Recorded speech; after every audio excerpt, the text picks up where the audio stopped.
Good morning friends. आज हम बात करेंगे मैट्रिमोनियल केसेस के अंदर आप झूठे मेंटेनेंस केसेस से कैसे बचें। बहुत वाइड टॉपिक होने वाला है। मैं आपको 5 रेलेवेंट पॉइंट्स बताऊंगा जिसके अंदर आपकी वाइफ को मेंटेनेंस ग्रांट नहीं होगा।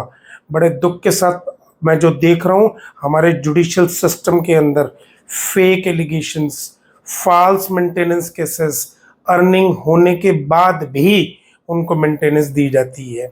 ये वीडियो उन हस्बैंड्स के लिए है जो वेरी वेरी जेन्युइन है, जो मैरिटल ऑब्लिगेशन अपना फुलफिल करते हैं और उनकी वाइफ सारे झूठे फैक्ट कोर्ट में प्लीड करती है। अब सुने, स्टोरी लाइन में सुने, 5 रेलेवेंट पॉइंट बताऊंगा। First, if your wife is living in adultery.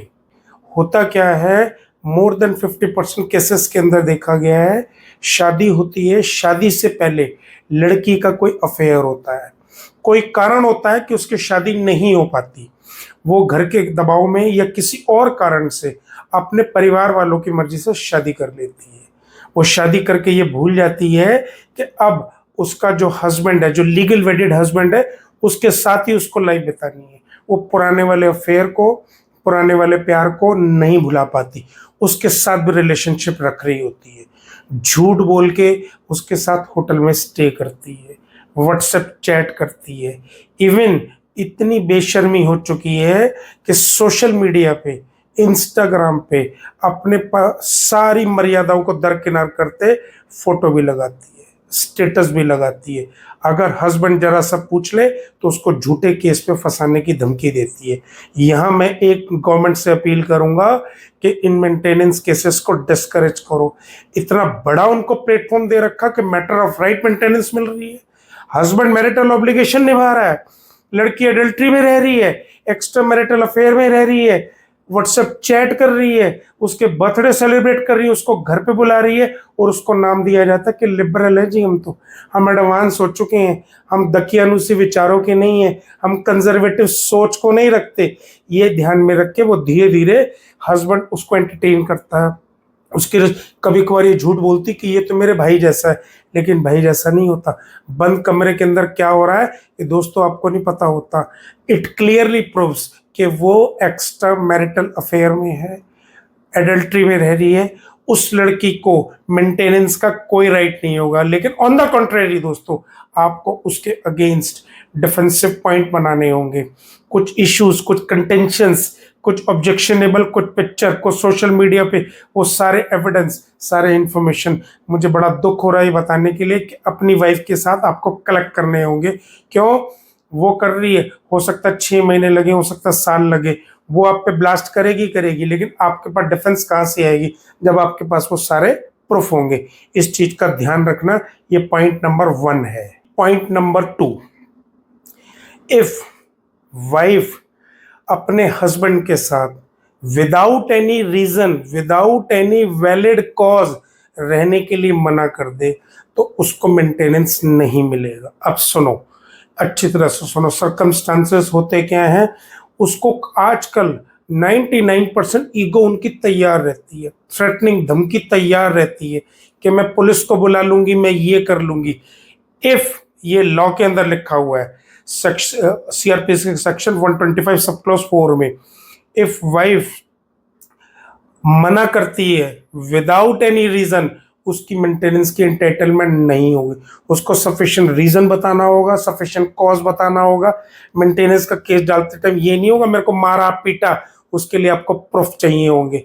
कोई कॉल नहीं है, कोई डिले नहीं है, कोई एमएलसी नहीं है, कोई थ्रेटनिंग नहीं है, बस मुझे पसंद नहीं आया। जरा सा उसको कि उसकी मदर इन लॉ ने ये बोल दिया कि बेटा घर में खाना खा लो, हस्बैंड ने बोल दिया आज मैं थका हुआ हूं, मैं घर से बाहर नहीं जाऊंगा, तो मुंह सुझा के घर छोड़ के चले गए, मेंटेनेंस का केस डाल दिया। ये ट्रेवल इश्यूज हैं। 60s 70s में 80s में ये नहीं होता था। अब बहुत ज्यादा माहौल खराब हो चुका है। अब ये नहीं चलेगा कि मैं अपनी मर्जी से छोड़ के चली गई और कोर्ट में केस डाल दिया जी मुझे मेंटेनेंस दो, इसको तो जेल भेज दो।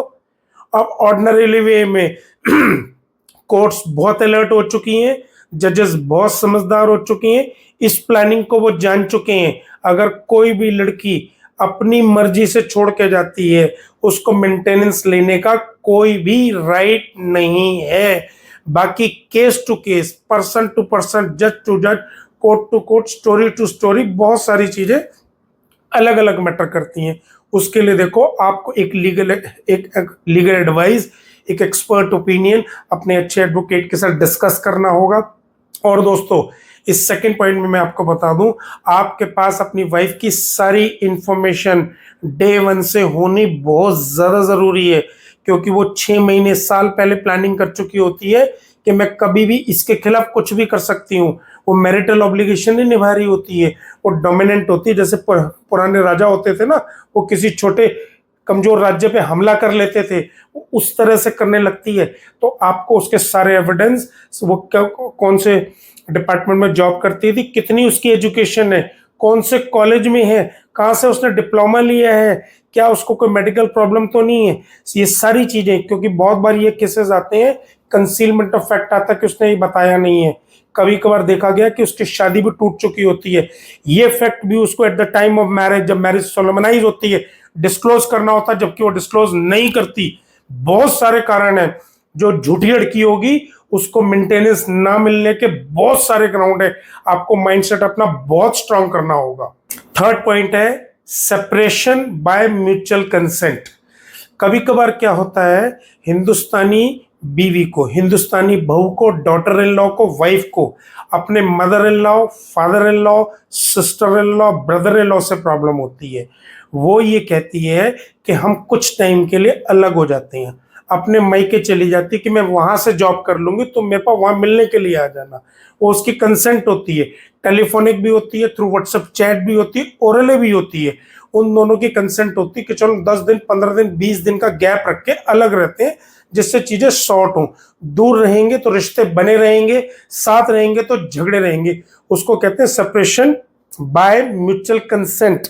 ये एक ऐसा पॉइंट है कि जिसको टेक्निकली प्रूव करना तो बड़ा मुश्किल होता है, लेकिन ये पार्ट एंड पार्सल होता है हमारे डिफेंस पॉइंट का, जिसमें मेंटेनेंस को नहीं दिया जाता। वो 15 दिन, 20 दिन, 2 महीने के लिए मायके चली जाती है। 6 महीने हो गए, शुरू में तो पति की सहमति से वो मायके चली गई, लेकिन 6 महीने बाद वहां से पता चला, काउंसिल का नोटिस आ गया, मेंटेनेंस का केस डाल दिया, डिवोर्स का केस डाल दिया, डोमेस्टिक वायलेंस का केस डाल दिया। तो ये आप प्ली ले सकते हैं। आपको अपना डिफेंस पॉइंट, आपको अपनी डायरी मेंटेन करनी होगी, ये सब लिखने के लिए कि वो अपनी मर्जी से छोड़ के गई है।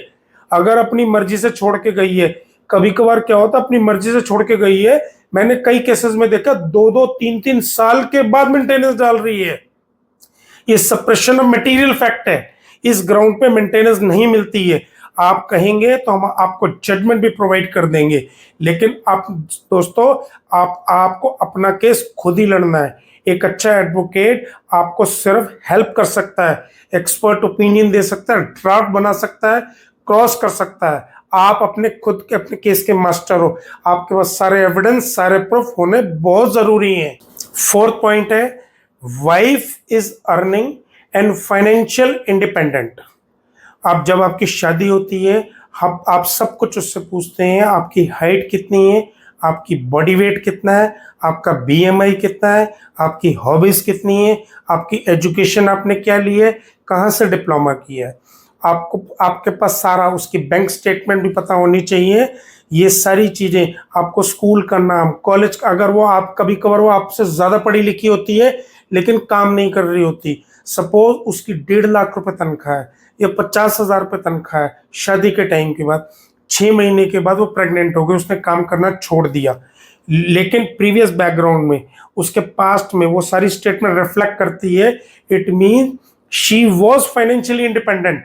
वो she used to do work, बच्चा होने को उसने गैप ले लिया। उसका कहीं भी ये मीनिंग नहीं है कि वो अपने हस्बैंड पे मेंटेनेंस का केस डाल देगी। When she is financial independent, हमारे हिंदुस्तान के कानून में डिवोर्स डाला जाता, सेक्शन 24 की एप्लीकेशन लगी जाती। मैंने बहुत सारे केसेस के अंदर पेंडलाइट मेंटेनेंस को डिस्करेज किया है, लिटिगेशन एक्सपेंसेस को भी डिस्करेज किया है। क्यों लिटिगेशन एक्सपेंसेस? उसके लिए जो डेस्टिट्यूट वुमेन है, जो अनएजुकेटेड है, जो इलिटरेट है, जो बैकवर्ड है, जो कंजर्वेटिव है, जिसको कानून का पता नहीं, जिसका पति शराब पी के उसको मारता है, पढ़ी लिखी पे ये अप्लाई नहीं होता। अगर वो पढ़ी लिखी है फाइनेंशियल स्टेबल है, रिटर्न फाइल करती है, बैंक स्टेटमेंट है, मूवेबल एसेट उसके नाम है, तो she is not entitled for maintenance. अब दोस्तों पांचवा पॉइंट सुने जो मैक्सिमम केसेस में काम करता है। इसके लिए आपकी मेंटल अप्रोच बहुत स्ट्रांग होनी चाहिए। डिले इन फाइलिंग, घर छोड़ के चली गई, 6 महीने साल तक वो कंट्रोवर्सी में होती है, दिलेमा में होती है, केस करूं या ना करूं। वो ये सोच रही होती है क्या मुझे इससे कोई बेटर ऑप्शन मिलता है। वो अपने हस्बैंड को एज एन इंस्ट्रूमेंट समझने लगी है, उसको वो इज्जत ड्यू रिस्पेक्ट अब उसको वो नहीं देना चाहती। वो सोचती है क्या मुझे इससे बेटर ऑप्शन मिलता है। जब वो साल, 1.5 साल, 2 साल मैट्रिमोनियल साइट्स पे घूम चुकी होती है, देख चुकी होती है, उसके बाद सोचती है कि चलो पुराने वाले पति को ही ब्लैकमेल करते हैं, इसी से ही मनी एक्सटॉर्ट करते हैं। उसमें 1.5, 2, 2.5 साल निकल जाता है। व्हाट्सएप पे बात हो रही है, मिल भी रही है, बेचारा हस्बैंड पैसे भी ट्रांसफर कर रहा है कि किसी तरह से घर बच जाए। लेकिन ये delay in filing and suppression of material fact है। 2 साल बाद अगर आप मेंटेनेंस क्लेम करोगे तो कोर्ट एंटरटेन नहीं करेगी। 2 साल भी तो आपने अपना खर्चा चलाया है ना। इस पे बहुत सारी जजमेंट है, आप हमसे पर्सनली कंसल्ट करेंगे तो इस बारे में भी आपको पूरी पूरी गाइडेंस दी जाएगी। ये अपने आप में एक मटेरियल फैक्ट है। इमीडिएटली कभी कभार तो लड़कियां 2-2 महीने के बाद शायद कोई कारण नहीं हुआ, घर गई, मेंटेनेंस का केस डाल दिया जी, और किसी तरह से उसको लूट लूं, किसी तरह से बर्बाद कर दूं, जैसी पैसा मिला मैं तो दूसरी शादी कर ही लूंगी। अरे अपनी भी लाइफ खराब कर रहे हो, अपने हस्बैंड की भी लाइफ खराब कर रहे हो। और फ्रेंड्स, मैं बीवियों के लिए एक मैसेज देना चाहूंगा कि देखो, जो लड़कियां जेन्युइन हैं, जिनके साथ वाकई गलत होता है, जिनके साथ डावरी डेथ होती है, अब तो वो समय नहीं है कि जला के मार दिया जाए, लेकिन अब रेयरेस्ट ऑफ रेयर होता है, उनको मेंटेनेंस मिलनी चाहिए, उनके हस्बैंड पनिश भी होने चाहिए, जेल भी जाने चाहिए। लेकिन जो हस्बैंड जेन्युइन है, मैं ये वीडियो में स्पेशली उन्हीं के लिए बना रहा हूँ, मेंटेनेंस को डिस्करेज मैं करता हूँ। बहुत सारे उसके अंदर टूल हैं, बहुत सारे टैक्टिक्स को अप्लाई किया जाता है। जो लड़की आपको जेल पहुंचाने की प्लानिंग कर रही है, जो आपसे मेंटेनेंस सीख करना चाह रही है, शायद वो दोबारा रखने लायक नहीं है, वो ट्रिक्स, वो टिप्स आपको बताएंगे पर्सन टू पर्सन। उसके लिए बहुत सारी आपको ट्रेनिंग लेनी पड़ेगी, मेंटली स्ट्रांग होना पड़ेगा। रो के नहीं दिखाना कोर्ट में, जो रोएगा उसकी कोई नहीं सुनेगा। कोर्ट को ब्लैक एंड व्हाइट में एविडेंस चाहिए, एविडेंस। अगर वो एविडेंस आपके पास है तो केस आप जीतोगे। क्रॉस एग्जामिन कैसे करना है, उसको तोड़ना कैसे, डिच कैसे करना है, उसको बिट्रे कैसे करना है, ट्रिक्स कैसे खेलनी है, वो सारी चीजें उसके अंदर हम आपको बताएंगे। ये मैंने अभी आपको मोटे, देखो होता क्या है, मेंटल स्टेट अगर स्ट्रांग है तो हारी हुई चीज भी जीत जाओगे। अगर मेंटली स्ट्रांग नहीं है दोस्तों तो जीती हुई चीज भी आप हार जाओगे। पैनिक नहीं होना, टाइम लगता है, वो बहुत जल्दी में होती है। ये एक मैं आपको बहुत इंपॉर्टेंट टूल बता रहा हूँ, इसमें 2 मिनट मेरी बात को ध्यान से सुनना है आपने। जो लड़की आपको छोड़ के चली गई और केस डाल रही है, वो डे 1 पे देखती है कि ये फर्स्ट डे पे आएगा, डरेगा, मेरे पैर पकड़ेगा, मैं तो मालिक हूं, ये नौकर है, मैं इसको झुकाऊंगी, इससे सेटलमेंट करूंगी, इससे पैसा लूटूंगी, 1-1 करोड़, 50-50 लाख, 10-10 करोड़ रुपए डोमेस्टिक वायलेंस को कंपेंसेशन दे दो, और डोमेस्टिक वायलेंस के नाम पे कुछ हुआ ही नहीं है। मेंटेनेंस दे दो, उससे पहले अपने, अरे पैदा होने से लेके माँ बाप ने भी तो पाला है ना आपको। 6 महीने में मेंटेनेंस की एंटाइटलमेंट आ गई, मैरिटल ऑब्लिगेशन निभाया नहीं है, बच्चा मुझे करना नहीं है क्योंकि मेरी फिगर खराब हो जाएगी, अभी मेरा कैरियर है, अभी मैं कोर्स करूंगी, अभी मैं ये करूंगी, पैसा भी खुद भी कमाना है और पति से भी लूटना है। ऐसे नहीं चलेगा, ऐसे नहीं चलेगा। ध्यान रखना दोस्तों, मैं पहले भी बता चुका हूं, कभी कभार छोटे नुकसान में बड़े फायदे हुआ करते हैं और बड़े फायदों में छोटे नुकसान हुआ करते हैं। आपको उसको खींचना होगा, आपको अपने केस को जीतने के लिए एक अच्छा एक एक्सपर्ट एडवोकेट रखना होगा। अब मैं आपको बता दूं, आपका डिफेंसिव टूल, अब कोई आपको कॉलर तक नहीं पकड़ सकता, आपकी कोई आपको जेल नहीं पहुंचा सकता। अब लिबरल लॉ है, सारा काम पैसे से होता है, लेकिन पैसा कब मिलना है, कैसे मिलना है, वो लॉफुली एक अच्छा एडवोकेट आपको एक्सपर्ट बता देगा। आज के लिए इतना ही। Thank you, thank you, thank you.